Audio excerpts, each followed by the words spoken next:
Hello friends, welcome back to our channel Adamya Education. Today we are going to learn about what type of material is used for which type of wires. So हमें पता ही है कि different types के appliances में different types के wire use होते हैं. So कौन से device में कौन से type के wires use होते हैं और क्यों, उसके बारे में आज हम लोग discuss करने वाले हैं. So let's begin.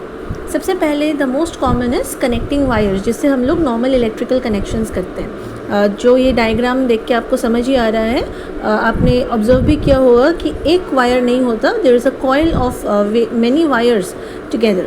So what is the material? Aluminium और copper. And what are the characteristics? Negligible resistance, अगर रेजिस्टेंस बहुत कम होगा तभी ना जाके करंट ईजिली फ्लो कर पाएगा. So negligible resistance and small resistivity.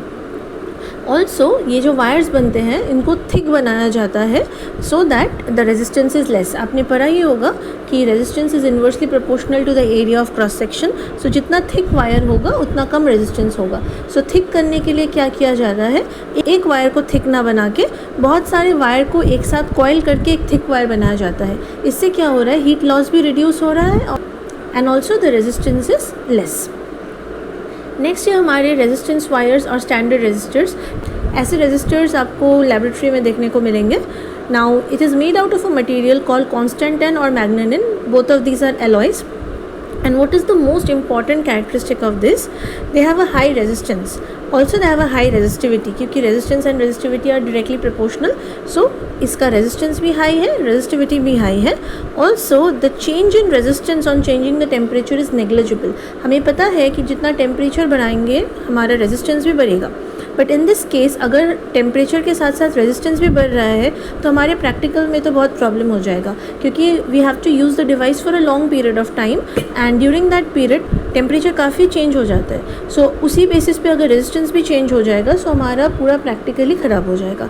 That's why the characteristic of these wires is that they will show negligible change in resistance on changing the temperature. Next आता है हमारा फ्यूज़ वायर. फ्यूज़ के बारे में काफ़ी लोगों को पता ही होगा. It is a safety device installed in our household circuit so that whenever there is an excessive current flowing it will melt and as a result the circuit will become an open circuit और हमारा जो appliance है उससे सिर्फ current नहीं जाएगा and as a result हमारा appliance बच जाएगा. So what is the material? It is an alloy of tin and lead. And characteristic जैसे मैंने बोला कि मेल्ट हो जाता है, मतलब उसका मेल्टिंग पॉइंट बहुत लो होता है. जैसे ही एक्सेसिव करंट फ्लो हो रहा है सर्किट में इट विल मेल्ट. तो जैसे वो मेल्ट हो जा रहा है बीच में गैप हो जा रहा है सर्किट में, सो जो एक्सेसिव करंट था जो हमारे डिवाइस को हार्म कर सकता था वो डिवाइस तक पहुंच ही नहीं रहा है. Also the resistivity is more than the connecting wires. Very important. It does not have a very high resistivity, but it is more than the connecting wires. Next देखते हैं heating element. Heating element is found in devices such as heating iron, then immersion heater. फिर अगर हम लोग hair straightener की बात करें जिससे हीटिंग होता है, उसमें ऐसा एक थिक वायर का कॉइल होता है. उसका मटेरियल क्या है? Nichrome. Again this is an alloy of निकल एंड क्रोमियम.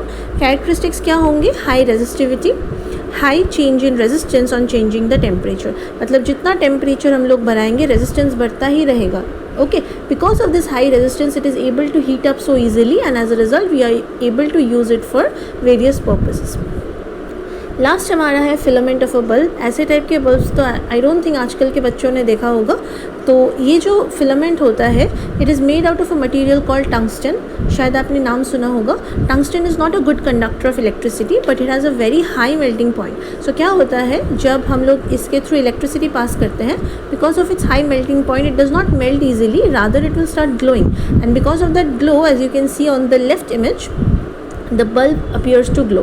ठीक है, तो tungsten is used to make the filament of a bulb. I hope आपको ये वीडियो काफ़ी इन्फॉर्मेटिव लगा होगा और ये ICSE के इलेक्ट्रिसिटी चैप्टर से लिंक्ड है. सो ये जो टॉपिक हमने आज पढ़ा ये बहुत इंपॉर्टेंट है. इससे काफ़ी टाइप के क्वेश्चंस बन सकते हैं. रीजनिंग बेस्ड हो सकता है, MCQ बेस्ड हो सकता है. So go through it very nicely. और अगर आप ऐसे ही डिफरेंट वीडियोस देखना चाहते हैं so please subscribe to our channel. और कोई भी डाउट या कोई भी क्वेरी हो तो कमेंट सेक्शन में ज़रूर लिख दीजिएगा. Thank you everybody. Keep studying well.